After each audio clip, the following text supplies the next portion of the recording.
In our last session, we looked at this passage from the New King James Version. It says, "And do not fear those who kill the body, but cannot kill the soul, but rather fear him who is able to destroy both soul and body in hell." You know, that sounds pretty scary, doesn't it? But let's look at this passage a little bit closer. Since the New Testament was written in Greek, let's look at this. Both the terms destroy and perish are taken from the Greek word apollumi. Thayer's Greek lexicon states that this word means to destroy, to put out of the way entirely, to abolish, to put an end to, or to ruin. Second, to destroy, in essence, to lose.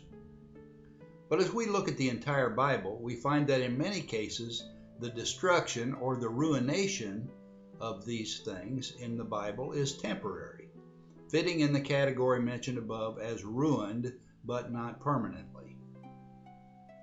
Let me give you some examples of this. Was Jerusalem not destroyed twice, but rose again both times? And in Genesis 41:36, it speaks of the land perishing. But did the land actually perish? No, it was just temporarily unusable because of the famine. In Numbers 17:12, it says that the people said to Israel, or the people said to Moses, "Behold, we perish." But any perishing on the part of these people was temporary. The Old Testament shows that when they died, they were conscious and assigned to a temporary place called Sheol. In Isaiah 57:1, it says that the righteous perish. Really? Permanently? I don't think so.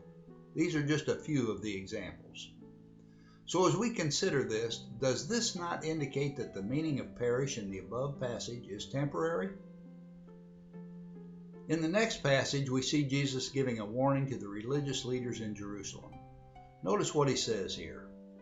He says, "You serpents, you brood of vipers, how are you to escape being sentenced to hell?" Yes, Jesus made it clear that these hypocritical religious leaders were headed for Gehenna.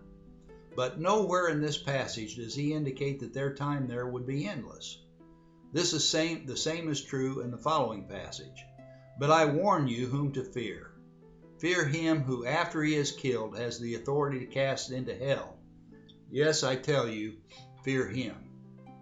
Yes, Jesus did say that Gehenna is a place to be feared, but he does not say in this passage that it is a place of endless torment. Yes, in all of these passages, Jesus made reference to Gehenna or hell as a place that was known by the audience. It was a place just outside of Jerusalem that was always burning. He was making reference to the garbage dump on the south side of the city, in the same place where child sacrifices were made many centuries earlier. This is the argument of the annihilationists, that Jesus was saying that they should fear that they would be annihilated or permanently destroyed. But as we shall see, Jesus did have a deeper meaning. Now I know what some of you are thinking. You're saying, but what about Matthew 25? Doesn't that prove beyond doubt that hell is a place of eternal torment? Specifically, the verses that I'm referring to are Matthew 25:41 and 46, which is a reference to the judgment of the sheep on the right and the goats on the left. Notice what these verses say. Matthew 25:41, "Then he will say to those on his left, 'Depart from me, you cursed, into the eternal fire prepared for the devil and his angels.'" And then in verse 46, "And these go away into eternal punishment, but the righteous into eternal life." This is a part of the greatest prophecy of Jesus, known as the Olivet Discourse. And it encompasses both the chapters of Matthew 24 and chapter 25. I believe that this entire prophecy was fulfilled in the destruction of Jerusalem in AD 70, and that he was referring to the disobedient Jews who rejected him in that generation. Notice what James Stewart Russell says, that in the great judgment day, which was to follow the destruction of Jerusalem, the wicked should go away into everlasting punishment, but the righteous into everlasting life. As Russell clearly acknowledges, this verse can only be described as referring to the destruction of those people who were his enemies in that same generation to whom Jesus spoke. On the other hand, his followers obeyed his command to flee to the mountains just prior to that siege. But what about these words, eternal and punishment? Isn't this pretty clear? Well, even though it does sound like it is not clear. Now, why can I say that? Because what we see in most of our Bible translations is a mistranslation. Notice how this is rendered in these three translations. First, let's look at Young's literal. It says, "And these shall go away to punishment age during, but the righteous to life age during." In Rotherham's it says, "These shall go away into age-abiding correction, but the righteous into age-abiding life." And in Matthew 25:46 in the Weymouth Testament, it says, "And these shall go away into the punishment of the ages, but the righteous into the life of the ages." Why do these translations state it this way? Okay, now I want you to listen very closely to what I'm about to say because it's very important to this case. It is because the meaning of this word and both of these words, eternal and punishment, have been wrongly translated as eternal in our modern translations. Let me repeat that. You heard me correctly. This is an error in translation in our most popular Bible versions.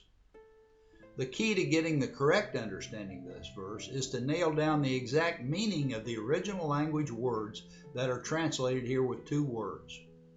First of all, we see eternal, and second, the word punishment. We need to get the exact meaning of these words if we're to get the exact meaning of the passage. The New Testament, as I said earlier, was written in Greek. So if we look closer at this Greek word, we see something very important. First of all, this Greek word translated as eternal is aionios and is derived from the Greek word aion, which is correctly translated as age in the English Standard Bible, the NIV, and most of the other newer versions. In Thayer's Greek lexicon, we find that the meaning of the Greek word aion, as used by the Greek authors, is, first of all, age, a human lifetime or life itself. Second, an unbroken age, perpetuity of time. Thus, we can see that the word used in the New Testament is used in two ways. First, as an age, that can be the length of a human lifetime. And second, we see that it could be used as an unbroken age, or an age of indefinite duration of time, up to perpetuity. But let's look at this from another perspective. If you turn this noun age into an adjective, what you get is a descriptive term meaning age-long or age-enduring, just like the translation said that I read above. It does not absolutely mean eternal, although it could, but it is a period of time of indefinite duration. Let me repeat that. It is impossible that this word could always mean eternal. It's an adjective derived from a word which is not eternal. Do you see the profound significance of this point? That means that any period of time that is spent in this place called hell is up to God. It is a time of indefinite duration. Now, there's much more that I'd like to say about this point, but we're out of time now. So when we come back in our next session, we will examine this idea in more depth. In the meantime, why don't you go to Amazon.com and get a copy of God's Purpose for Hell, a compelling probe of God's love for the lost. It is available both in hard copy format and in the Kindle format. So until that time, I would like to wish you a very great day and thank you for watching.